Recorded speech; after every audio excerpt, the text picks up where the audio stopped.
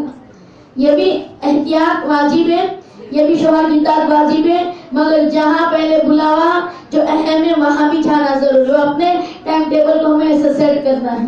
پھر تیسرا جس کو بڑی فیسلٹیز کہ ہم اس کے بنا نہیں رہ سکتے، ہمیں یہ چاہیے، بنا ریزرویشن چاہیے، ہم نہیں رہ سکتے، مگر یہ ذہن میں خیال ہونا چاہیے جو بلا رہا ہے وہی ہمارا انتظام بھی کرے گا.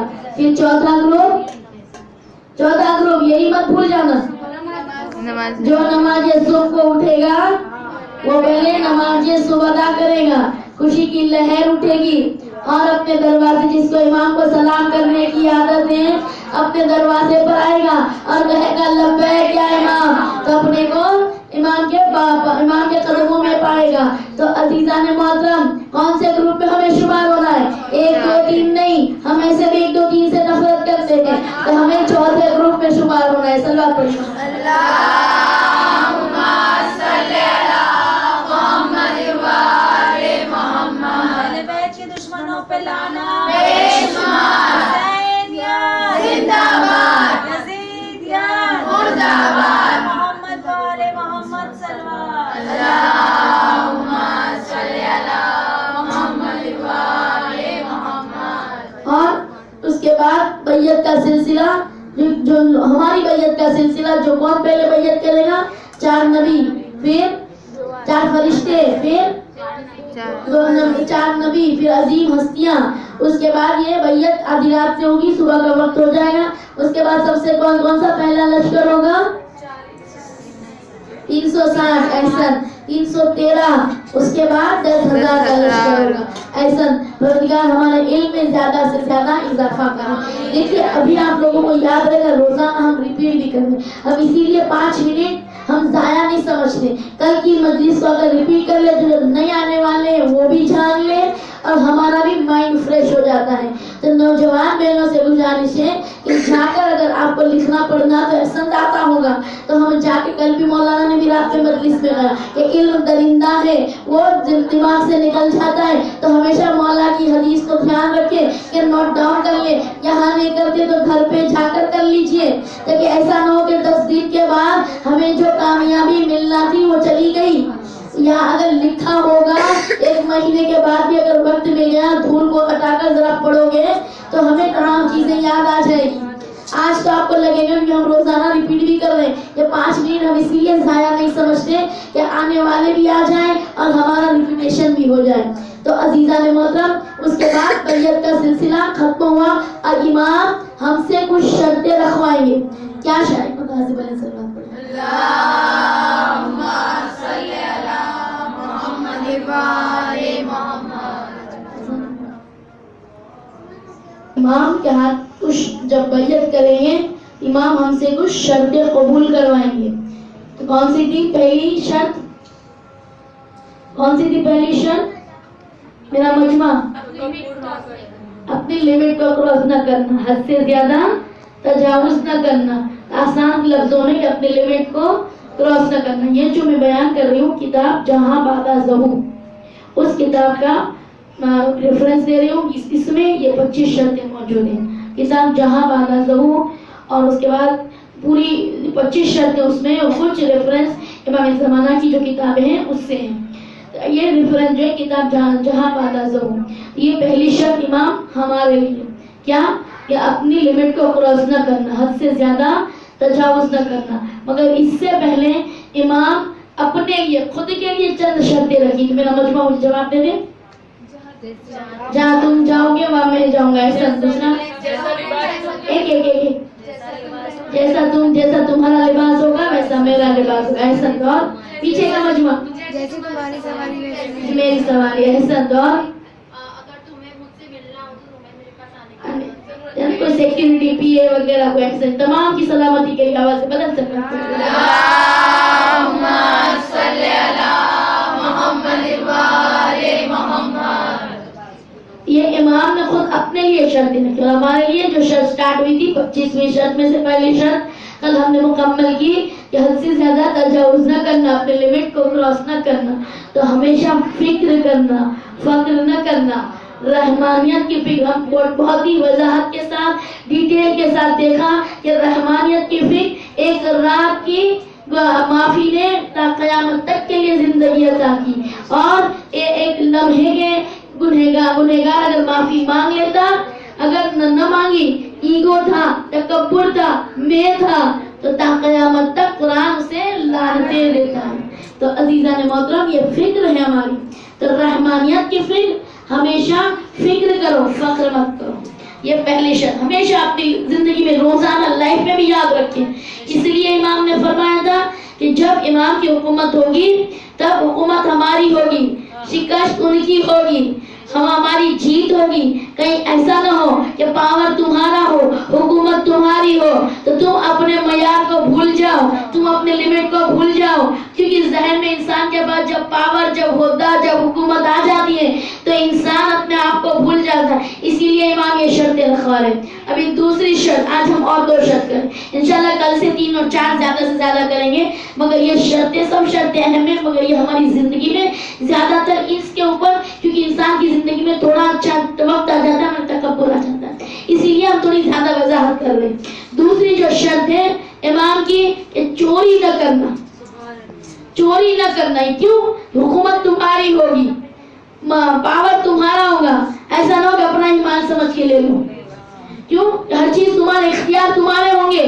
تو چوری نہ کرنا. آپ کہیں گے یہ ہماری ڈیلی لائف کے لیے بھی ہے، روٹین لائف کے لیے بھی ہے. یہ اس وقت کے لیے نہیں ہے کہ امام جب آئیں گے تب ہم قبول کریں گے. وہ اس وقت کب قبول کریں گے جب یہاں ہم فالو کر رہے ہوں گے، یہاں جب اس پر عمل کر رہے ہوں گے تبھی وہ امام. ورنہ کوئی امام کے سامنے جھوٹا ہو سکتا ہے؟ امام کے سامنے ہم غلط بیانی دے سکتے؟ نہیں دے سکتے. تو عزیزان محترم، آپ لوگ کہیں گے ہم تو اس میں گناہ میں نہیں ہے، شاید ہم کا چوری کرتے ہیں، ہم تو عزادار حسین ہیں، امام کے غم میں بیٹھے ہوئے ہیں، ہم تھوڑی چوری کرتے ہیں. عزیزان محترم، بے شک ہم چوری نہیں کرتے، مگر چوری کے مراد کیا ہے؟ کسی کا حق نہ کھاؤ، کسی کا حق غصب نہ کرو. یعنی چوری کا مطلب یہ نہیں کہ اس کے پرس میں سے 100 روپیہ نکال لیا، اس کے گھر میں سے جا کر ایک چیز لے کر آ گئے. نہیں، چوری کا مطلب یہ ہے کہ حقوق اللہ اور حقوق الناس، جو حق تمہارے پہ واضح ہیں ان حق کو ادا کرو. ایک اللہ کا حق ہے، ایک انسانوں کا حق ہے. اللہ کا حق بھی ادا کرو، انسانوں کے حق بھی ادا کرو. غریبوں کے حق ہے، یتیموں کے حق ہے، والدین کے حق ہے، رشتہ داروں کے حق ہے، بھائی بہن کے حق ہے. تمام حق کو ادا کرو. ایک کا بھی حق اگر تم نے لے لیا، یعنی تم نے حق کو غصب کیا، چوری کی، تو عزیزان محترم یہ تو انسانوں کے حق. اور جو حق کے فاطمہ کھا جائے، جو فاطمہ کے لال کا حق غصب کر لے، جو خمس نہ ادا کرے، جو واجبات کو نہ ادا کرے، اور پھر گیا مزادار حسین، کیسے ہو سکتا ہے؟ ارے سب سے بڑا حق تو ہمارے امام کا ہے اور وہی ہم ادا نہیں کرتے. تو عزیزان محترم، اللہ نے جو بھی، ہم یہ نہیں کہیں کہ ہمارے پاس بنگلوز ہو تو ہی ہم حق ادا کریں. نہیں، ہر ایک پہ واجب ہے کہ حقوق اللہ اور حقوق الناس کو ادا کریں. حقوق اللہ یعنی اللہ کا جو حق ہے، یعنی نمازوں کو ادا کرنا، واجبات کو ادا کرنا. اور حقوق الناس یعنی ہر ایک انسان پہ حق ہے. ہمارے بھائی بہن کا حق ہے، والدین کا حق ہے، رشتہ داروں کا حق ہے، یعنی ہمارے سوسائٹی میں غریب کا حق ہے، مسکین یتیموں کا حق ہے، امام کا حق ہے. تو عزیز ایک چھوٹا سا واقعہ، ہم نماز پڑھتے ہیں مگر ہم غور و فکر نہیں کرتے. جب بستر پہ جائیں نا تو ہمیں فکر کرنا ہے کہ پروردگار کوئی ایسا تو نہیں ہے کہ جس کا حق مجھے ادا کرنا تھا اور میں نے نہیں کیا، یا کسی کا حق میں نے کھا لیا، تو اللہ تو مجھے معاف کر دے. اور دوسرے دن اگر اللہ نے زندگی دی تو اس کے حق کو ادا کرنا. ایک اور آسان طریقہ میں بتا دوں کہ جب دیکھیے ہم گھر میں بھی تمام خواتین ہیں، اپنے گھر کو حساب کتاب رکھتے ہیں نا، اپنے گھر کو چلاتے ہیں کہ میں اپنے شوہر نے کہ مہینے کا 5,000 دے دیا، تمہیں اس کے گھر میں تم کو جو کرنا ہے کرو، مگر 5,000 میں کمپلیٹ کرنا ہے. آپ حساب و کتاب رکھتے ہیں نا، فلاں میں نے ادھر خرچ کیا، ادھر خرچ کیا، ادھر خرچ کیا. کیسا ذرا سا بھی، اور 5,000 میں اگر 100 روپے کا بھی حساب نہیں مل رہا ہم پریشان ہو جاتے ہیں. ہمارا دن بھر وہ یادری نماز میں ہی آ جاتا ہے کہ کہاں خرچ کیا تھا. تو دن بھر ہم اسی فکر میں رہتے ہیں کہ بھئی یہ 100 روپیہ گیا کہاں خرچ کیا. تو عزیزان محترم، یہ ہم پیسے کی فکر کرتے ہیں، مگر جب بستر پہ جائے نا تو اپنے اعمالوں کی فکر کریں کہ صبح آنکھ کھلنے سے لے کر سونے تک میں نے کیا کام کیا، میری نماز تو قضا نہیں ہوئی، میں نے کسی کو برا بھلا تو نہیں کہا، میں نے کسی کی غیبت تو نہیں کی، میں نے کسی کا حسد تو نہیں کیا۔ ہمیں پیسے کی بڑی فکر رہتی ہے، حساب کتاب لینے کے لیے ہم کہاں سے کہاں اپنا دماغ کو دوڑا دیتے ہیں، مگر آنکھ بند کرنے سے پہلے ہم سوچیں کہ پروردگار اگر کوئی گناہ ہو گیا تو صدقے آل محمد سے تو مجھے معاف کر دے، اور اگر کوئی نیک کام کیا ہو، کسی کو غریب کو کھلایا ہو، کوئی بیوہ کی مدد کی ہو، کوئی بچے کی مدد کی ہو، تو فخر نہ کرو، دعا کرو کہ پروردگار تو نے مجھے نیک کام کے لیے مجھے چنا تھا، مجھے توفیق دے کہ میں نیک کام کرتی ہوں۔ تو عزیزان محترم، ہمیں حساب کتاب کرنا ہے اپنے اعمالوں کا، اور سمجھو اگر ہم سے کوئی گناہ ہو گیا نا، کہ آپ مثال آج نماز صبح قضا ہوئے، آنکھ نہیں کھلی، نماز صبح قضا ہوئے تو بارگاہ خداوند عالم میں توبہ کرے، توبہ کر کے اس کو توبہ کا معنی کیا ہے؟ توبہ کر کے گالوں پہ مار لینا توبہ نہیں ہے، یہ عہد کرے کل میری نماز صبح قضا نہیں ہوگی۔ کس سے عہد کر رہے؟ انسانوں سے نہیں، اللہ سے وعدہ کریں کہ اب میری نماز آج ہو گئی، پروردگار معاف کر دے، مگر کل سے یہ گناہ انجام نہیں دوں گی۔ جب یہ فکر رہو گے، یہ وعدہ کرو گے، تب اللہ گناہ کی معافی کرے گا، ورنہ آج بھی توبہ کی، کل بھی توبہ کی، ایسے ہی لائف چلتی رہے، ایسی توبہ کا کوئی مقصد نہیں۔ تو ہمیں اس کا حساب و کتاب کرنا ہے۔ تو عزیزان محترم، ایک عالم دین تھے، بہت ہی عالم دین کا کیا کہنا، ان کی کبھی نمازیں قضا نہیں، نہ کوئی برا کام، نہ کوئی گناہ۔ دو دوست تھے، دونوں عالم دین، دونوں دوست تھے۔ آپس میں یہ طے ہوا دونوں کے کہ بھئی دنیا سے جو پہلے جائے گا وہ حالت قبر، عالم برزخ سب بیان کرے گا۔ دونوں عالم تھے، ہمارے جیسی فکر نہیں ہوتی عالموں کی، عالموں کی فکر ہم سے کئی گنا زیادہ ہوتی ہے۔ دونوں نے آپس میں طے کیا کہ ہم میں سے جو جلدی دنیا سے چلا جائے گا کہ قبر میں کیا ہوتا ہے، عالم برزخ میں کیا ہوتا ہے، تمام حالت قبر، عالم برزخ آ کے بیان کریں گے۔ دونوں نے فیصلہ کیا۔ اس میں سے ایک عالم دین کا انتقال ہو گیا، ابھی دوسرا جو دوست دنیا میں موجود تھے انتظار کر رہے ہیں، میرا دوست آئے گا، مجھے خواب میں بتائے گا کہ عالم قبر کیا ہے، عالم برزخ کیا ہے، کیسے مصیبتیں، کیسے سوال و جواب، کس طریقے سے قبر کا منظر ہوتا ہے، تمام چیزیں آگے انتظار کرتے رہے۔ جو دنیا میں جو دو زندہ تھے عالم، انتظار کرتے رہے۔ دن گزرے، مہینے گزرے، سال گزرے، یہاں تک کہ 40 سال گزر گئے۔ یہ عالم دین انتظار کرتے رہے کہ میرا دوست آئے گا، مجھے عالم قبر، حالت قبر، عالم برزخ بتائے گا۔ 40 سال گزر گئے۔ 40 سال کے بعد جب دو عالم دین جس کا انتقال ہو گیا وہ آتے ہیں دوسرے عالم کے خواب میں، جو زندہ ہیں ان کے خواب میں آتے ہیں۔ عزیزان محترم، 40 سال کے بعد اگر دوست سے ملاقات ہوتی ہے تو دوست یہ نہیں پوچھے گا کہ بھئی کیسا ہے اور کیوں، کیسے حالات تھے، مگر ان کا پہلا سوال کیا ہوگا کہ اب تک میں انتظار ہے نا، ہم بھی جب دوست ہمارے لیے ویٹ کرتا ہے، تھوڑا دیر ہو جاتی ہے تو وہ کیا پوچھتا ہے، کیسے ہے، کیوں ہے، کدھر گئے، کدھر آئے، نہیں پوچھتے، کیا پوچھتے، ارے کیوں اتنی دیر ہی لگا دی۔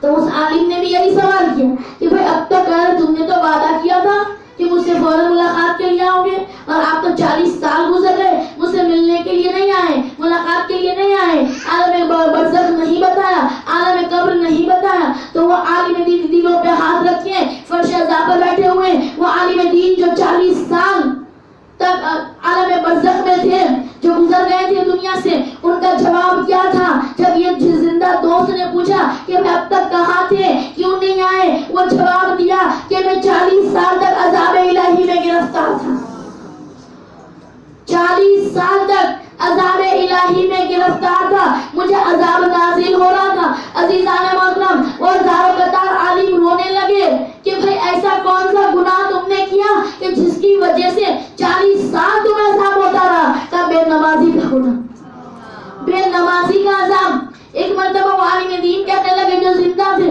کہ میں گواہی دیتا ہوں کہ میرے ساتھ نمازیں پڑھی، ہم ساتھ میں مسجد جاتے تھے، ہم ساتھ میں نمازیں پڑھتے تھے، ہماری تو کوئی نماز، یہاں تک کہ نماز شب بھی قضا نہیں ہوئی، تو آپ کی نماز کیسے قضا ہو سکتی ہے؟ اور 40 سال تک اس کا عذاب ہوتا رہا۔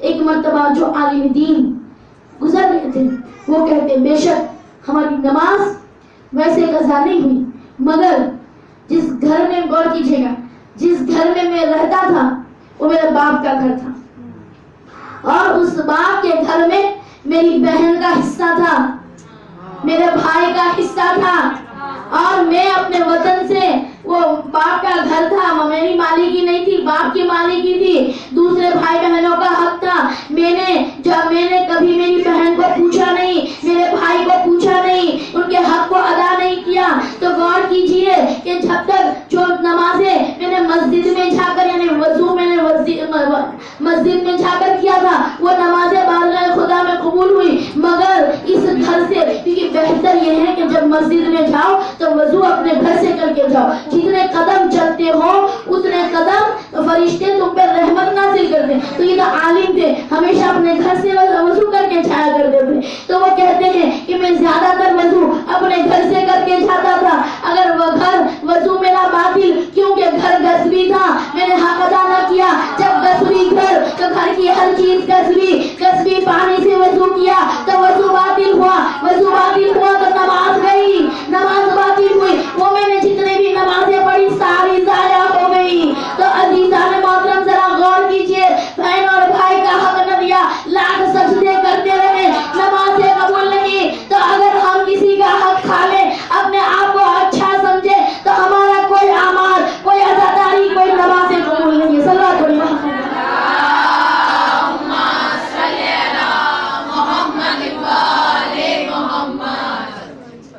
ذرا توجہ کی منزل ہے عالم دین دے غصبی حق پوچھا نہیں بہن کو پوچھا نہیں بھائی کو کیونکہ باپ کا گھر تھا بہن اور بھائی کا حق رہتا ہے نہیں پوچھا نمازیں ضائع ہو اور ہم تو کتنے حق کھا جاتے سب سے اہم حق تو امام زمانہ کا ادا نہیں کرتے خمس اور جب ہم خمس کی بات کرتے ہیں تو خاص کر ہمارے سادات کہتے ہیں ہمارے پیسے ہی نہیں ہے تو کہاں سے کرتے عزیزان محترم اس کے لیے کہ مسئلے بہت ہیں وقت نہیں ہے کہ میں مسئلے آپ کے سامنے بیان کروں مگر شرط یہ کہ آپ اگر نہیں نکال پاتے ہمارا اتنی آمدنی نہیں ہوتی تو سال میں ایک دن مقرر کیجیے یہ بہت اہم ہے کوئی بھی جو دن جیسے 18 غدیر کا دن ہے 15 شعبان کا دن ہے 3 شعبان اہم ترین دن ہے کوئی بھی ایک دن کو مقرر کیجیے اور اس دن تمہارے پاس بینک میں گھر میں جتنا بھی پیسہ ہو چاہے 500 روپیہ کیوں نہ ہو آپ کے پاس اس دن جو آپ کے پاس بچا ہو آپ کے پاس جو ہو چاہے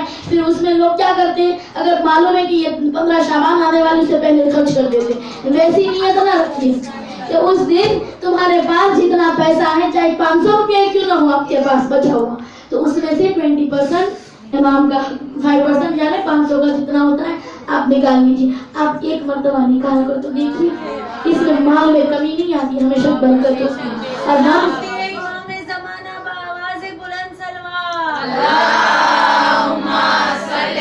اور امام کا تو ہم سادات یہ سمجھتے ہیں کہ سادات کو کیا سادات کا حق نہیں ہم پہ بھی واجب ہے تو ہم اگر شروع کیجئے دیکھیے زندگی کیسے تبدیل ہوتی ہے ایک شخص تھا کہ اس کا بزنس تھا شپ میں فورن مال جاتا تھا اور مال آتا تھا ایک مرتبہ اس کی کوئی فورن سے مال آ رہا تھا جب راستے میں اس کو خبر ملی کہ بھئی جتنی بھی بوٹ آ رہی تھی شپ جو آ رہی تھی باہر سے فورن کنٹری سے اور ساری ڈوب گئی سارا مال ڈوب گیا ادھر جتنے بھی دوسرے بزنس مین اس کے ساتھ تھے وہ پریشان تھے کہ کیا کریں اتنا مہنگا اتنا ہمارا کروڑوں کا بزنس لگا ہوا تھا سارا مال ڈوب گیا یہ ایک شخص تھا جو محب آل محمد تھا وہ سکون سے تھا سب لوگ پریشان تھے کہ بھئی ہمارا تو کروڑوں کا مال چلا گیا ڈوب گئے خبر ملی ہے اور اس کو تو ذرا اس کا نہ کوئی ٹینشن ہے اس کا آرام سے نیند آ رہی ہے آرام سے کھا پی رہا ہے وہ کہتا ہے کہ بھئی میرا مال سلامت ہے میرے مال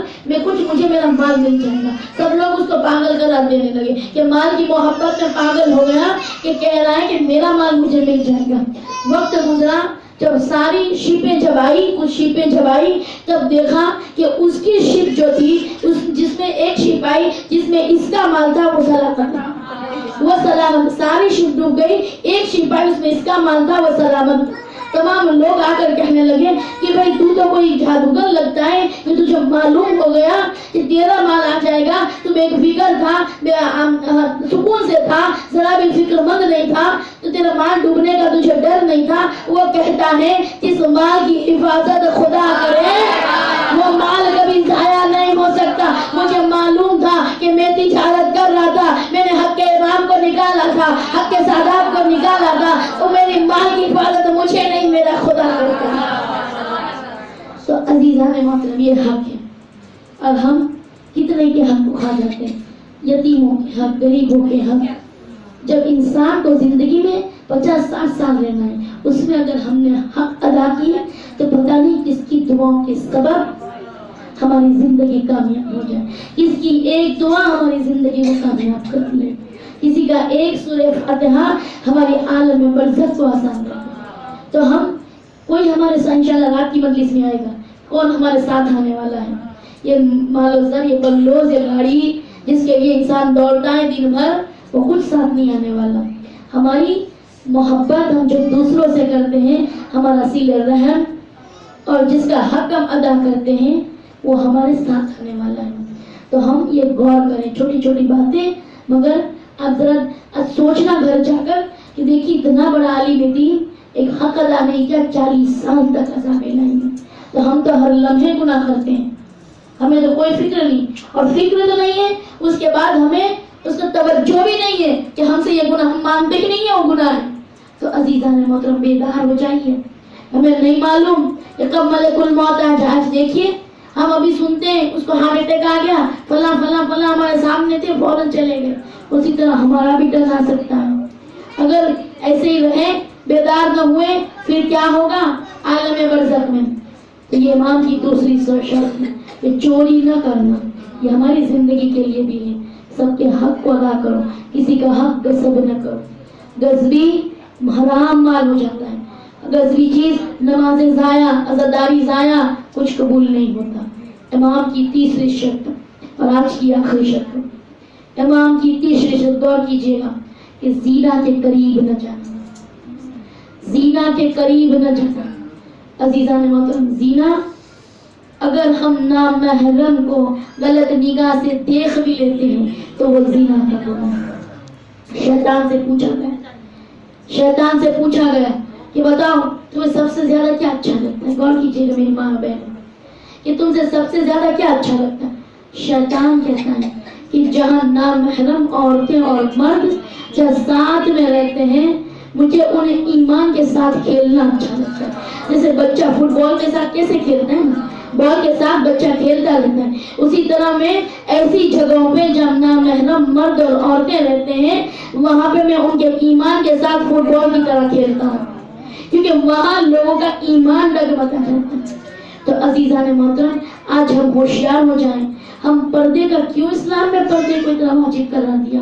کیوں ہم گھر میں بھی دیور جیٹ ہمارے جو بھی نامحرم ہے, پھوپھی زاد, ماموں زاد, بھائی, تمام ہمارے لیے نامحرم. اسلام نے ہمیں کچھ ایک مقصد کے لیے پڑھتا ہے کہ ہم یہ تمام ناجائز چیزوں سے, ناجائز بیماریوں سے اپنے آپ کو محفوظ رکھیں.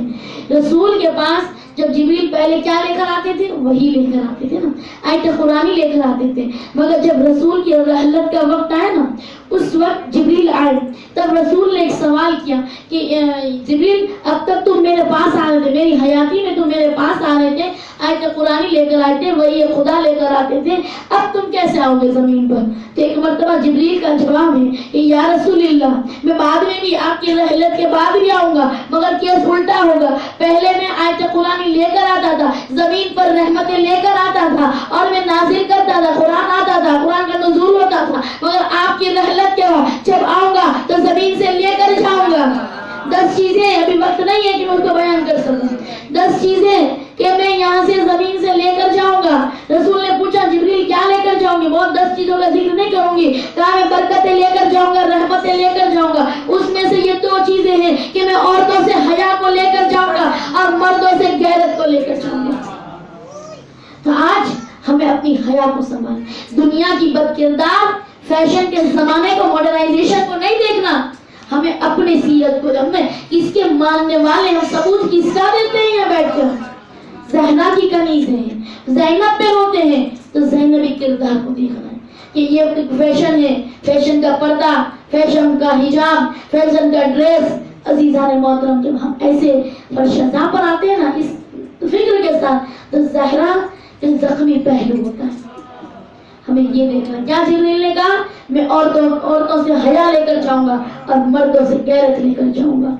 تو حیا ہی جب نہیں رہی، یہ بے شرمی. آج ہمارے اندر کلچر کہ باپ اور بیٹی کا جو رشتہ ہونا چاہیے، ہمارے اندر اخلاق موجود نہیں ہے کہ والدین کے ساتھ کیسا سلوک کرنا، بہن بہن کے ساتھ کیسا سلوک کرنا، بھائی بہن کا رشتہ کتنا پاکیزہ رشتہ ہے، اس کے ساتھ ہمیں کچھ خیال رہتا ہے. عزیزان محترم، ہمیں اسلام نے بتایا. اور جب رسول معراج کی بلندیوں پر گئے تو ایک مرتبہ دیکھا کہ کچھ عورتیں عذاب میں گرفتار. یہ بھی بہت لمبا پورے 10 مجلس سے اس پہ پڑھی جا سکتی ہے کہ کیسے کیسے گروپ تھے، کیسے کیسے عذاب تھے. اس میں سے میں چند چیزیں آپ کے سامنے بیان. دیکھا کچھ عورتیں عذاب میں گرفتار ہیں، کچھ اپنے بالوں کے ذریعے بندھی ہوئی ہے، کسی کے آنکھ کے کپڑے ہیں، کوئی اس طریقے سے، کوئی چہرے جانوروں کے ہیں. الگ الگ عذاب نفس البلاغہ میں یہ ہے 8 گروپس ہوں گے. تو عزیزان محترم، اس میں سے عورتیں معراج کی بلندیوں پر جب دیکھیں تو زیادہ تر عورتیں تھیں، مرد بھی تھے شامل اس میں. ایک مرتبہ رسول نے ہمیں ہدایت دینے کے لیے جبریل سے پوچھا کہ جبریل یہ کون ہے؟ کہا کہ آپ کی اے امت کی بے پردہ عورتیں ہیں، کہ جس کے آنکھوں میں سے آگ کے شعلے نکالے جا رہے ہیں، وہ جو نامحرموں کو غلط نگاہ سے دیکھ رہے ہیں. اور ایک مرتبہ پوچھا گیا، اس میں تو عورتیں بھی ہیں، ساتھ میں مرد بھی شامل ہے. کہا کہ وہ بے غیرت مرد ہے، یہ وہ بھائی ہے جس کی بہنیں بے پردہ جاتی تھی، یہ ان کے والد ہیں جس کی بیٹیاں جاتی تھی، یہ وہ شوہر ہیں جن کی بیویاں جاتی تھی، کہ وہ ان کے اندر سے غیرت ختم ہو گئی. آج ماں باپ، آج بھائی نہیں دیکھتے کہ ان کی بہن بے پردہ جا رہی ہے، ان کی بیوی بے پردہ جا رہی ہے، وہ خوش ہوتے ہیں. یہ اتنا جتنا عورت ذمہ دار ہے اتنا ان کے گھر کے مرد بھی ذمہ دار ہیں، اور عورت کے لیے، بچیوں کے لیے ان کی ماں بھی اتنی ذمہ دار ہے. تو عزیزان محترم، فرش عزا پر بیٹھے ذرا اپنے دلوں کو بیدار کر دیں. یہ دنیا ہمارے لیے نہیں ہے، یہ وہ کلچر اور وہ گندی عورتوں کے راستہ ہمارا راستہ نہیں ہے. ہمارا راستہ تو صراط مستقیم کا راستہ ہے. ہم پہچانے ہم کس کے ماننے والے ہیں. ہم بی بی زہرا، جب بی بی زہرا سے پوچھا، رسول نے پوچھا مسجد میں کہ بتا عورت کے لیے بہترین چیز کیا ہے؟ کسی نے کہا علم، کسی نے کہا علم، الگ الگ سب نے جواب دیے. خوبصورتی.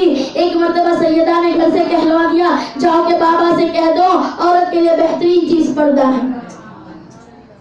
اور آج ہماری بہنیں وہی بے پردہ، وہی بے حجاب. پردہ آپ کر رہے ہیں، میں نہیں کہتی آپ بے پردہ ہیں، مگر پردہ صحیح ڈھنگ کا پردہ ہونا چاہیے. کہ ہمارے ہاف سلیوز کے ڈریس ہیں، ہم اپنے شہریوں میں جا رہے ہیں، ہمارے بال کھلے ہم دیکھ رہے ہیں، سب ہمارے لیے محرم ہے. محرم کون ہے؟ آپ جانتے ہو محرم کون ہے؟ باپ دادا. مجھے بھی مسئلے کا وقت نہیں ہے کہ میں آپ کو مسئلے بتاؤں، مگر محرم باپ دادا، ماموں چاچا اور سگا بھائی.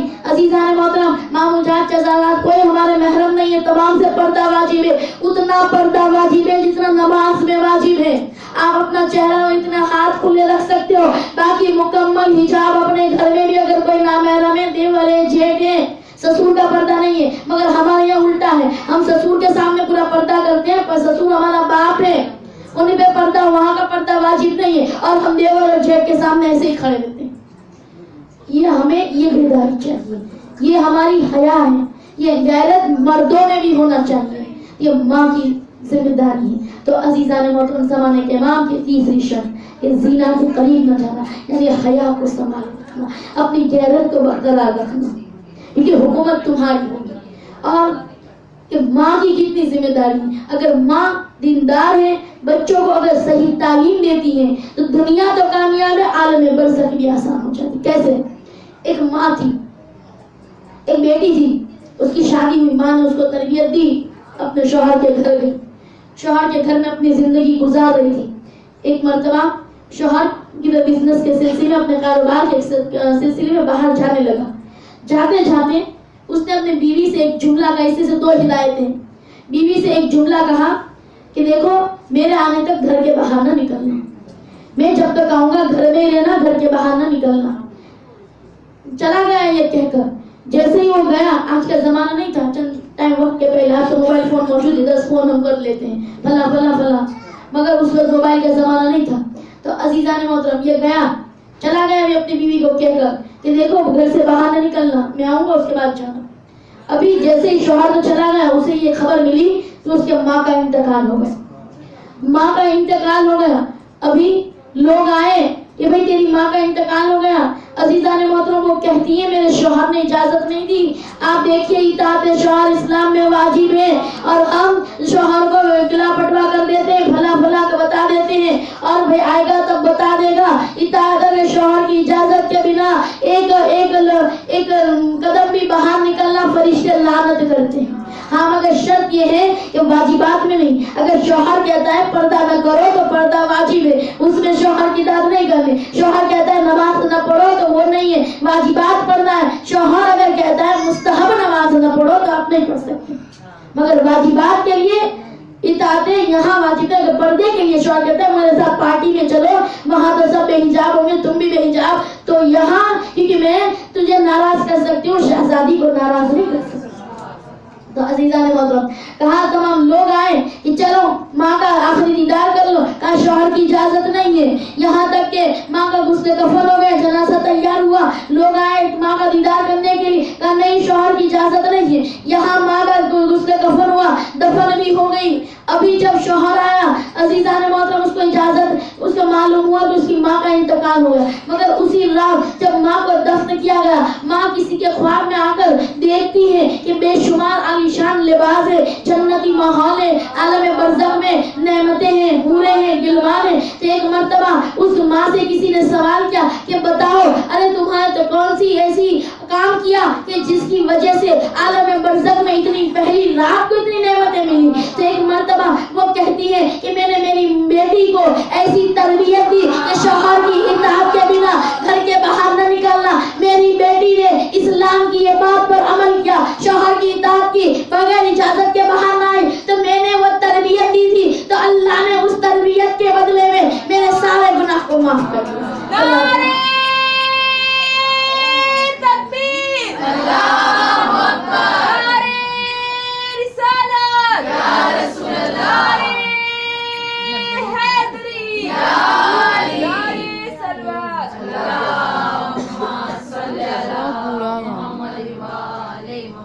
یہ ماں کی تربیت کہ عذاب جل جاتا ہے. تو خواتین کا اس لیے بار بار میں یہ جملے کہتی ہوں کیونکہ ہمیں پورا سال ہم اتنی غور و فکر نہیں کرتے, جو ہمارے دل خلوص اور بیدار فرش عزا پر ہو جاتے ہیں. اور فرش عزا کا یہ معجزہ ہے کہ انسان باکمال ہو کر اٹھتا ہے. تو پروردگار ہمیں ان اسلامی حقوقت کو ماننے کی توفیق نہ دے. ہمارے ذہن میں جو فکر ویسٹرنائزیشن ہے, جو ماڈرنائزیشن ہے, پروردگار اسے دور ہو کر ہمیں اسلامی کرائیٹیریا. دیکھیے فیشن کرنا, کپڑے پہننا کوئی بری بات نہیں, عورت کی زینت ہے سجنا, مگر اپنے شوہر کے لیے, نہ محرم کے لیے نہیں. ہمارا اکثر ہمارا یہاں کا رواج کیا ہے, ہمارے یہاں کا کلچر کیا ہے, ہم گھر میں جب شوہر رہتا ہے بال بھی بنے نہیں, کپڑے بھی گندے سندے رہتے ہیں, اور بعد میں جب باہر جانا رہتا ہے تو عزیزان مطلب ہم تیار ہوتے ہیں, پاؤڈر لپسٹک سج جاتے ہیں. تو جس کے لیے ہمیں زینت کرنا چاہیے اس کے سامنے تو ہمیں دیکھنے لائق بھی نہیں رہتے, اور واقعہ سے اچھے نئے لباس پہن کر جاتے ہیں. تو زینت کس کے لیے کرنا ہے؟ شوہر کے لیے. اسلام حکم دیتا ہے کہ اپنے شوہر کے لیے تیار کرو, خوشبو لگاؤ, زینت لگاؤ, کہ شوہر آئے تو مسکراتے ہوئے چہرے کے ساتھ اس کا استقبال کرو. مگر ہمارا مسکرانا دور کا, چہرے پہ 12 بج جاتے. اللہم صلی علی محمد وآل محمد. یہ اسی لیے کہ نوجوان بہنوں کا بھی مجمع ہے, یہ ہمیں فرش عزا سے کہ ہمیں اسے دیندار, یہ کس کا راستہ؟ سیریلوں نے ہمارے کلچر کو خراب کر دیا. وہاں ہمیشہ روتے رہے. اللہم صلی علی محمد وآل محمد. ایسے ہی تھا یہ اسلام حکم. آپ سجو, ہم تمام جو جیسا ماحول ہے ویسا میں رہنا ہے, کوئی کپڑے پہنے جو جس طریقے سے فیشن ہم کر سکتے ہیں, مگر اسلامی کرائیٹیریا ہے. اب جو بھی فیشن لیگیز پہننا ہے, لیگیز کے لیے منع نہیں ہے, مگر ہاف کوٹ نہ پہنو کہ جس کی وجہ سے تمہارے پیر دکھائی دے. مکمل حجاب کرو, چادر پہن کر آپ اپنے معاشرے میں اپنے ولادتیں کتنی آتی ہیں, ہم اچھے سے اچھا سج سکتے ہیں اپنے ماحول میں, مگر باہر نہیں. نامحرموں کے سامنے نہیں. تو پروردگار ہمیں اس گناہ سے، کیونکہ ہماری غلط نگاہ اتنے بڑا گناہ کو انجام دے دیتی ہے. پروردگار ہمیں اس جو تیسری ایمان کی شرط ہے کہ ہماری حیا باقی رہے، ہماری غیرت باقی رہے، اور ہم علم دین یا ہماری شہزادیوں کو ہم فالو کریں. ہم دنیا کی بد کردار اور بد اخلاق عورتیں نہیں، بلکہ شہزادی فاطمہ زہرا کے نقش قدم پر چلیں. یہ 3 شرطیں ہماری زندگیاں اگر غور کرنا لکھ لینا اپنے گھر جا کر، اور اس پر میں نہیں کہتی کہ آپ فوراً اس پہ عمل کرنے لگیں. 100% نہیں، اسٹارٹ کرو گے آپ دیکھیے اللہ کیسے مدد کرتا ہے، زمانے کا امام کیسے مدد کرتا ہے. اگر آپ نے ارادہ کیا نا، ایک قدم بڑھایا نا، امام 99 قدم آپ کی مدد کریں گے، پروردگار 99 قدم آپ کی مدد کریں گے. مگر ایک قدم تو بڑھاؤ، پھر آپ دیکھیے کیسے تبدیل ہو جائیں گے. کیونکہ یہ کربلا کا منظر ہے. ہم جناب زینب پہ روتے ہیں. چادر کا جب ذکر آتا ہے زینب کا، ہمیں فوراً جیسے ہی زینب لقب آیا ہمیں چادر یاد آتا ہے. مگر چادر پہ رونے سے پہلے ہم اپنی چادروں پہ غور و فکر کریں کہ وہ شہزادی کو رونے آتے ہیں مگر ہمارا پردہ شہزادی کو رلا دیتا ہے. ہماری سیرت ہم آ کر گواہی دیتے ہیں. زینب کے ماننے والے، سکینہ کے چاہنے والے، 4 سال کی بچی نے ہمیں کیا پیغام دیا. ہماری نمازیں ہمارے کاموں میں قضا ہو جاتی ہیں. جناب زینب کے جناب زینب کو پرسا دینا ہے، اور زینب کے لاڈلوں کا پرسا دینا. خواتین کا مجمع. پروردگار زینب کے بچوں کے صدقے سے ہر ماں کو ان کے بچوں کو سلامت رکھنا ہے. اور زینب نے جیسے کربلا میں بچوں کو پروان چڑھایا، ہر ماں کو توفیق دینا کہ دین اسلام پر اپنے بچوں کو پروان چڑھائے. اور جو بے اولاد ہیں پروردگار زینب کے لاڈلوں کے صدقے سے ان کی گودیوں کو آباد کرنا. مگر یہ زینب جب زینب کو مصائبوں کے لیے یاد کرتے ہیں، مگر جب فرش ازاں پر آئے نا زینب کے کردار کو یاد کریں کہ رات کہ وہ جب بعد کربلا جناب زینب قید خانے میں ایک وقت بیٹھ کر نماز شب پڑھ رہی تھی. امام سجاد نے پوچھا کہ پھوپھی اماں آپ کیوں بیٹھ کر پڑھ رہی ہیں؟ اس وقت جناب زینب نے کہا کہ بیٹا کھانا اتنا کم آتا ہے کہ بچوں میں تقسیم ہو جاتا ہے، میرے بدن میں بھی طاقت نہیں رہی. عزادارو ذرا سوچئے ہم پہ تو کوئی مصیبتیں نہیں ہیں شام اور کوفہ کے جیسی، کربلا کی مصیبتیں ہم پہ تو نہیں گزری، پھر بھی ہماری نمازیں قضا ہو جاتی ہیں. جناب زینب کی سیرت کہ ہائے قید خانے کی مصیبت، شام اور کوفہ کی مصیبت، مگر نماز شب بھی قضا نہیں ہو پائی. تو یہ ہمیں سیرت کو لینا ہے. حاضردارو یہ جناب زینب جب کربلا کے میدان میں آئی، سب بیویوں نے اپنے اپنے فدیے کو تیار کیا. جناب زینب نے اپنے دونوں بچیوں نے محمد کو بٹھایا اور سمجھاتی تھی بیٹا دیکھو تمہیں کل مامو جان پہ اپنی جان قربان کرنا ہے، تم جعفر طیار کے پوتے ہو اور حیدر کرار کے نواسے ہو. عزادارو جناب زینب اپنے بچوں کو جنگ کے حالات بتا رہی تھی، سکھا رہی تھی، تربیت دے رہی تھی. امام حسین نے جب یہ جملوں کو سنا اپنے ہاتھوں کو بلند کیا، بارگاہ رب العالمین میں دعا کی کہ پروردگار میری بہن کو صبر عطا کرنا. حاضردارو وہ لمحے بھی آیا، یہ بچے آئے اپنے ماموں کے پاس اور کہا کہ ماموں جان ہمیں مرنے کی اجازت دے دو، ہمیں مقتل میں جانے کی اجازت دے دو.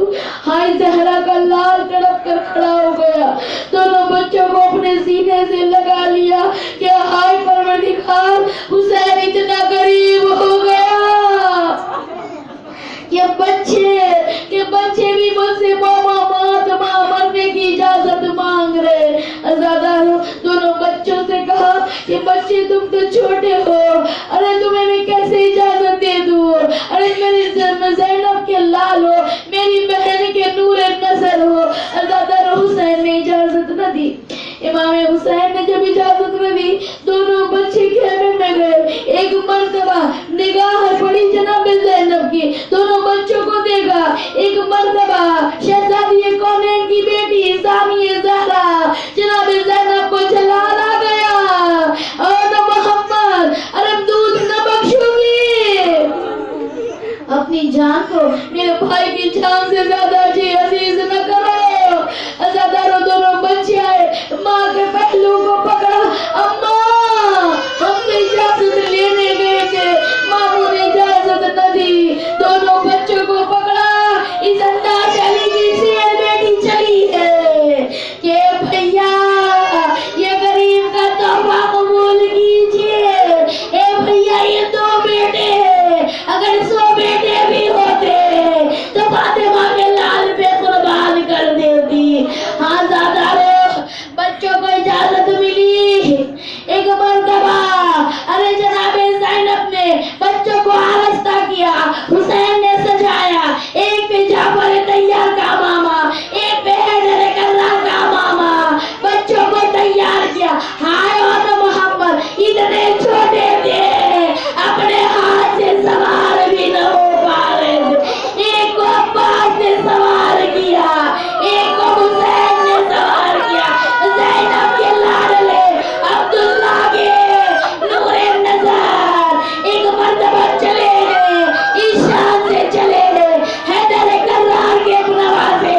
جب فوجیں بھاگنے لگی ایک مرتبہ پیچھے صاحب اپنے خیمے سے باہر آتا ہے اور آ کر فوج کو للکارتا ہے، اے فوج، ارے تم کیسے نامرد ہو کہ تم بچوں کا مقابلہ نہیں کر سکتے؟ ایک مرتبہ فوج میں سے ایک نے جواب دیا، اے پیچھے صاحب انہیں بچے نہ سمجھنا، اے حیدر کرار کے نوازے، یہ جعفر طیار کے پوتے ہیں، یہ خندق کا خیبر کے وارث ہیں، انہیں بچے نہ سمجھنا۔ جس نے خیبر دیکھی، جس نے خندق دیکھی، وہ بھی موجود تھے، علی یاد آ رہے تھے آزادہ کو۔ ایک مرتبہ اور محمد، ارے تلوار چلے رہے تھے، تم میرے ماموں کے خون کے پیاسے، زہرا کے لال کے پیاسے، مگر ہار زینب کے نونہار کہاں تک جنگ کر دے، تین دن کے بھوکے پیاسے فوج نے گھیرا، کہاں سے پتھر مارے، کہاں سے تیر مارے، دونوں بچے ارے گھوڑے پر ڈگمگائے، زمین کربلا پر آئے، آواز دی السلام علیکم یا اماؤ، آزادارو۔ ہر شہید گرتا تھا، حسین کو آواز دیتا تھا، یہ بچے اتنے چھوٹے تھے، ماں کو آواز دی، ایک مرتبہ آواز کو سننا تھا کہ عباس چلے، حسین چلے بہن کی کمائی کو لینے کے لیے، آزادارو اور کو عباس نے لیا، محمد کو امام حسین نے لیا، ہائی بہن کی کمائی لے کر خیمے میں آئے، آزادارو لاشیں اور محمد خیمہ میں آنا دے، بیویاں جمع ہوئی اور محمد کا ماتم کیا، مگر سلام ہماری شہزادی پر، بچوں کا ماتم نہ کیا، سجدے شکر کیا، اللہ میری قربانی کو قبول کر، وعد محمد۔